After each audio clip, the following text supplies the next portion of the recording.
Bonjour les amis. Cette semaine, on a l'énergie de la portion Bechukotai. Comme d'habitude, c'est une semaine spéciale. C'est une énergie spéciale. Dans le chapitre qu'on va lire, ça va parler sur des différentes lois qu'il faudra faire pour que vraiment on puisse relier avec l'abondance dans notre vie, avec les situations qui vont bien dans la vie. Mais il y a quelque chose d'intéressant qui est écrit. Quand on se pose la question pourquoi c'était ajouté, parce qu'on sait très bien que chaque parole, elle est très précise dans le parchemin. Il n'y a pas de paroles qui n'ont pas besoin d'être là-bas. Alors à quoi ça sert? Pourquoi cette parole, elle est là-bas? Et cette parole, c'est Ve'asitemotam. Et vous avez fait. Fait quoi? Sur quoi on parle? Parce que la phrase Bechukotai, le mot Bechukotai, c'est dans mes lois.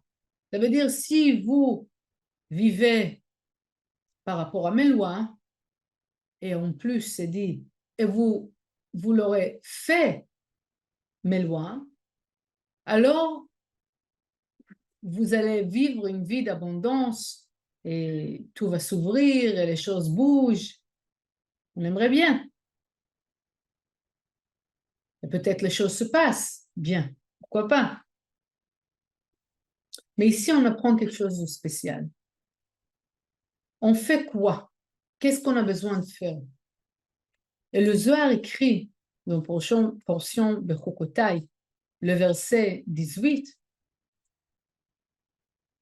ועשיתם אותם, מהי ועשיתם אותם?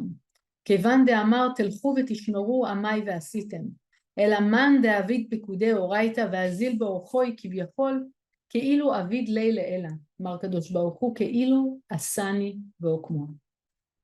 Comme si vous m'avez fait, le Créateur, il dit. Comme si vous m'avez fait. On peut faire le Créateur. Le Créateur, ce n'est pas quelque chose qui est là sans arrêt. Alors, effectivement, l'énergie de la lumière, le Créateur, il est tout le temps là. Mais pas tout le temps on peut le voir dans notre vie. C'est à nous de décider si on est en train de vivre la lumière ou c'est un moment qu'il y a un manque de lumière. Ça veut dire que notre vie, elle est 100% dépendante d'une seule chose, ma conscience. Pour ça, le Rav Berg disait encore une fois et encore une fois, tout dépend de la conscience. Tout est conscience. Au bout du compte, toute cette vie, c'est conscience. Qu'est-ce que ça veut dire? L'expérience qu'on a dans la vie, on sait très bien que le monde physique, il n'est pas la vraie réalité. Ça veut dire que toutes les choses que je suis en train d'expérimenter dans ma vie, ça peut être le succès, l'amour, le mouvement, être fasciné par quelque chose, ou le contraire, être énervé, etc. Tout ça, c'est pas parce que c'est la réalité. C'est très bien, parce que les choses qui se passent autour de nous, ils sont pas réalité. Ça, on l'a déjà appris. Alors, il faut comprendre que on va dire le scénario qui se passe dans ma vie dépend de ma conscience. Si j'ai une conscience que la lumière, elle est là, la lumière, elle est là. Ça ne veut pas dire une de bénédiction. Ça peut dire aussi un challenge, un défi. Pas de problème. Ça aussi, ça vient de la lumière. Alors, si moi, je décide que j'ai la lumière dans ma vie, je créais le créateur à chaque fois de nouveau. Normalement, quand on voit la bénédiction dans notre vie, on voit une petite partie de bénédiction. Pourquoi? Parce que dans notre système de croyance, aujourd'hui, on a l'impression que peut-être la lumière, elle est là de temps en temps, pas tout le temps. Tout le reste du temps, elle est partie en vacances, comme le Rav disait. Oui. Mais cette portion, cette semaine, ce chapitre, il vient pour me dire non. Vous avez la force de décider que la lumière, elle est là tout le temps. À chaque fois que vous vivez une situation, ça peut être bien ou problématique ou difficile, et vous sentez, vous dites, pas seulement dans votre logique, mais vous savez, vous sentez que ce moment-là, c'est un moment que la lumière, elle est présente. On a créé encore un pourcentage de lumière dans ma vie. Ça veut dire que quand je recevrai des bénédictions, ils vont être des bénédictions multipliées. Parce que, par exemple, si j'arrive à voir la lumière à 50%, donc aussi les bénédictions que je vois dans ma vie, ils sont à 50%. Ça veut dire quoi? Que plus j'apprends à décider, ça la certitude. La certitude, c'est dire ça existe. Ça existe. Quand il y a une situation qui est difficile, ok? On a perdu quelque chose. On n'arrive pas, il y a quelque chose qui ne bouge pas dans la vie. On n'arrive pas à le faire. On peut, comme l'habitude, dire, ah, j'ai un problème, il y a quelque chose qui ne va pas, et peut-être la lumière, elle m'a oublié. Oui, 10 milliards de choses qu'on peut dire qui montrent la lumière, elle n'est pas là. D'autres mots. En ce moment, la lumière, elle est en vacances. Mais quand je me dis, mais je ressens, ok, c'est pas rien que dire dans la tête, je sais à 100% que même la situation, même si la situation est difficile, même si en ce moment, j'ai pas qu'est-ce que je veux, ou j'ai perdu qu'est-ce que je veux, ça fonctionne pas comme j'ai décidé. Je sais que c'est comme ça, parce que la lumière, elle, elle me montre le chemin. Par exemple, pensez que vous cherchez, vous êtes dans une chambre, oui, les escape rooms, oui, des chambres d'escapage, on dit, et, et vous cherchez la porte de sortie. Et vous n'arrivez pas à ouvrir toutes les portes. Chaque fois que vous essayez, les portes s'ouvrent. Vous pouvez vous énerver, pourquoi les portes ne s'ouvrent pas? Mais les portes ne s'ouvrent pas parce qu'il y a une seule porte de sortie. Et quand les choses ne bougent pas dans la vie, ah non, ça ne va pas. Pourquoi ce travail ne m'a pas pris? Pourquoi je n'ai pas pu sortir ou se marier avec cette personne? Parce que la réponse est non. La sortie, ce n'est pas par là-bas. Ce n'est pas le bon business, ce n'est pas la bonne personne pour se marier, c'est pas la bonne maison à vivre. La lumière nous aide. Donc, même les moments qui sont un défi, qui sont une difficulté, c'est la lumière qui nous dit ça, c'est pas bien pour vous. Ou ça, il faut que vous appreniez quelque chose. Donc, au bout du compte, c'est tout la lumière. C'est rien que pour nous d'écouter la lumière. Mais quand je décide c'est mal, alors, qu'est-ce qui se passe à ce moment-là? Il n'y a pas de lumière. Parce que pourquoi? Parce que dans ma conscience, j'ai décidé, et ça, c'est pas de lumière, c'est un manque de lumière. Et voilà, si j'ai décidé que c'est un manque de lumière, effectivement, je vais vivre un manque de lumière. OK? Donc, qu'est-ce qu'on dit? La première chose, on travaille fortement de reconnaître chaque moment de la vie, bien ou mal. Pourquoi bien? Parce que des fois, on fait un travail et on a un résultat pour notre travail et qu'est-ce qu'on pense? Ah, j'ai fait un bon travail. Non. Plusieurs fois, on a appris. Nous, on fait la partie du chemin que nous, on peut faire. Et on l'a fait à 100%. Comme s'il n'y a personne d'autre au monde. Mais après, c'est la lumière qui finit le travail.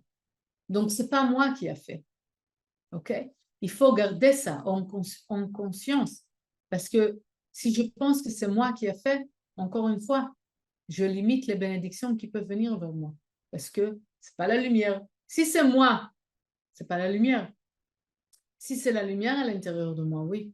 Mais si c'est moi, mon ego, mon intelligence, alors c'est pas la lumière. OK? Donc la première chose, c'est injecter la certitude dans chaque seconde, dans chaque chose qu'on passe dans la vie. On se sent pas mal, on se sent mal, pardon, et on a une difficulté, on a un succès, il y a quelque chose qui est génial. Chaque petite chose, le bien et le mal, commencer à décider avec certitude, c'est la lumière. Pourquoi? Parce que ça dépend de ma conscience, pas qu'est-ce qui s'est passé. C'est comment moi j'expérimente la situation de vie. Chacun d'entre nous, on est en train d'expérimenter la vie d'une manière différente. Donc c'est pour ça que si j'augmente mon niveau de certitude, j'arriverai à voir la lumière d'une manière beaucoup plus importante, beaucoup plus présente. Donc, de 30%, ça va devenir 80%. Au 50%, ça va devenir 100%. OK? Donc, chaque jour, se rappeler, je veux créer le créateur dans ma vie. Comment faire? J'injecte la certitude. Savoir que chaque moment dans la vie, c'est la lumière qui a créé.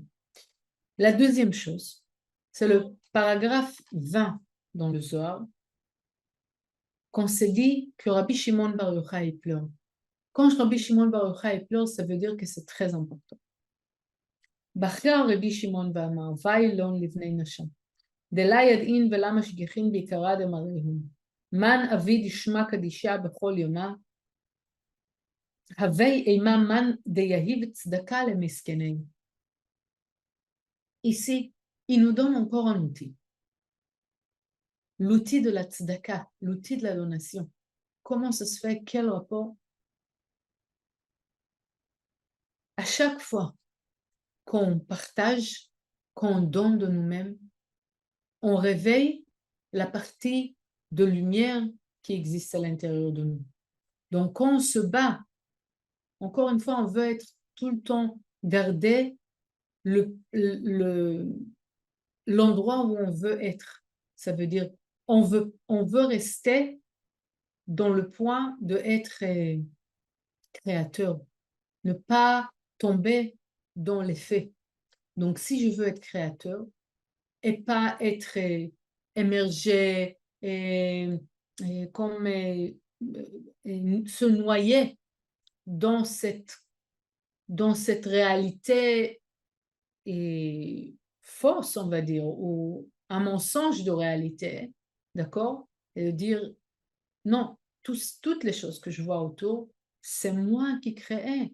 C'est moi qui crée.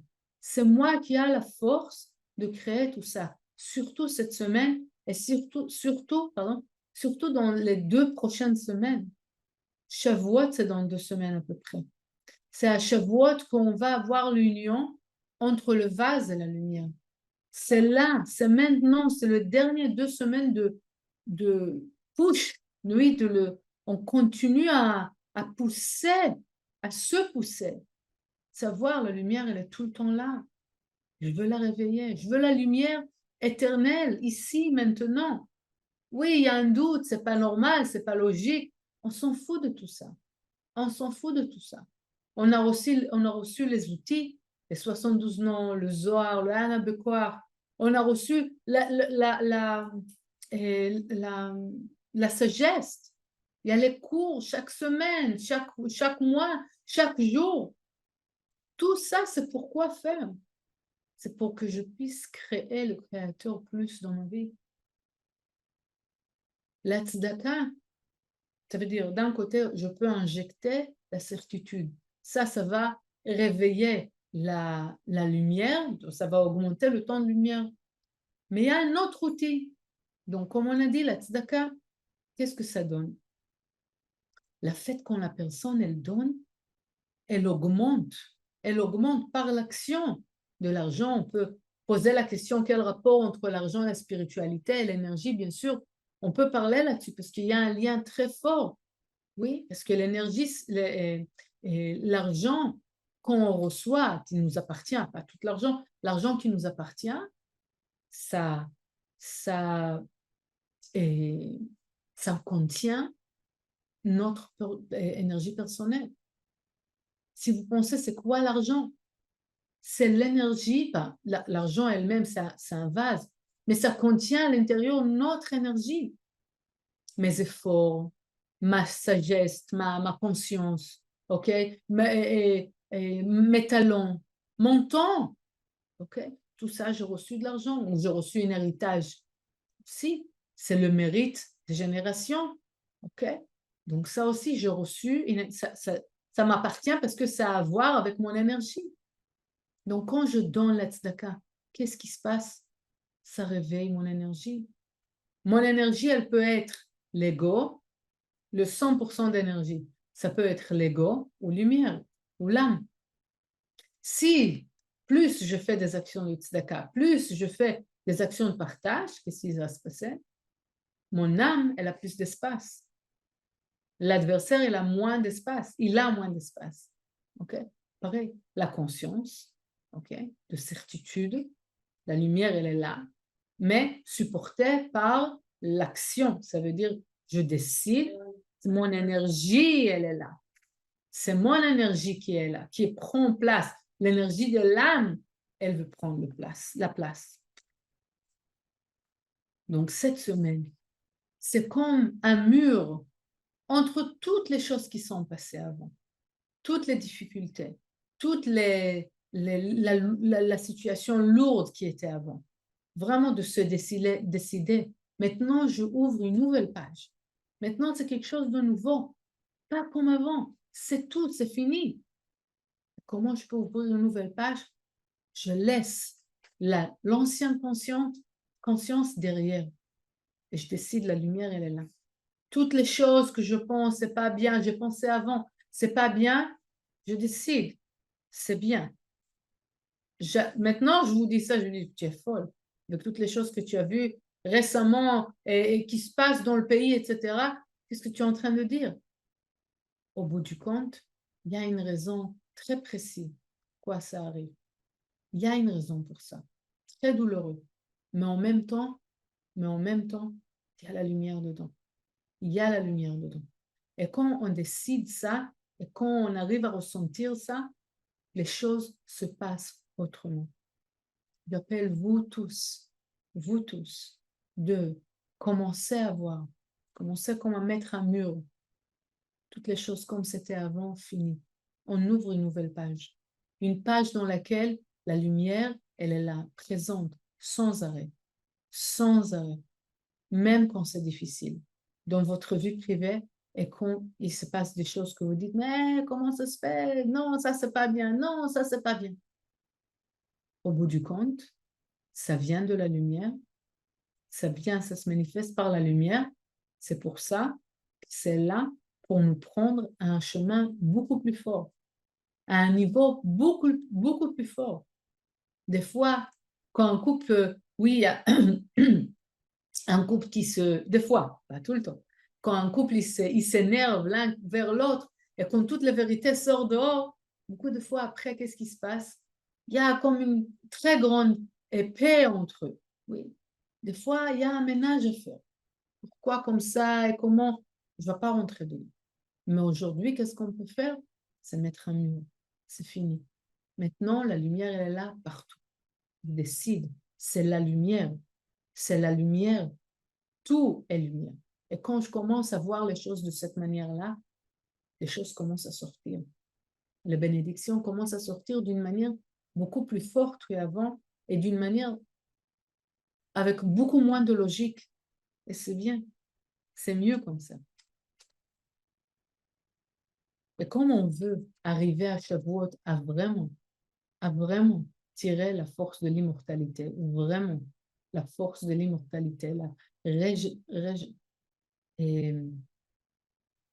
rajeunir, oui, la force de vie dans chaque chose, dans chaque chose, dans les relations, dans l'argent, dans la santé, partout, avoir la force de vie à Shavuot.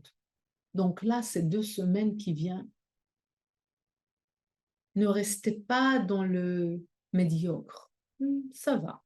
Ça va, je me sens assez bien. Les choses vont bien. Si les choses vont bien, ça va pas bien. Pourquoi ça va pas bien? Surtout maintenant. Parce que c'est le moment qu'on est en train de créer le vase. Si je suis en train de faire mes petits pas sympathiques, tranquilles, et je bouge pas trop, ça va assez bien, c'est pas un vase. Je pas un vase assez grand pour recevoir la force de l'immortalité. Je vois. On est tellement loin de toutes les bénédictions que la lumière, la vie, elle veut nous donner. Tellement loin. Et c'est maintenant qu'on est en train de préparer le vase. Qu'est-ce qu'il y a à faire? C'est sentir vraiment cette douleur intérieure. Pas qu'on pas qu'on n'est pas bien. On apprécie les choses qui vont bien, qu'on a dans la vie, que tout va bien, génial. Mais on est tellement loin des immenses bénédictions qui doivent me venir. C'est pour ça que je demande, je crie au Créateur pour l'immortalité, pour l'amour. Pourquoi l'amour? Parce que c'est l'unité entre tout le monde. Oui, c'est pas rien et avoir mon âme sœur, mais c'est avoir cet amour éternel. C'est ça qui peut nous ramener à l'immortalité. Okay? Donc, quand je crie de l'intérieur, de tout, c'est pas assez qu'est-ce que je suis en train de dire. C'est j'apprécie et je veux beaucoup plus. Okay? Avec ça, avec cette pensée-là, qu'on veut vraiment tirer une force immense dans notre vie. Maintenant, c'est le temps de créer le vase. On peut apprécier qu'est-ce qu'on a et en même temps vouloir beaucoup plus. D'un côté, on fait, on en jette la certitude. À un autre côté, on donne la tzedaka. Et à un autre côté, on crie pour notre désir total. Crier de l'intérieur, on n'a pas besoin de crier physiquement. Mais c'est le cri de l'âme. Je veux être le plus proche du Créateur possible. Je veux vivre avec la présence du Créateur au maximum. Parce que je sais, quand je vis au maximum avec la présence du Créateur, tout m'a l'air fixe. Je peux me réjouir de la vie. Ça grandit, ça bellit. Gardez cette conscience. Et je vous souhaite une semaine efficace avec plein de lumière.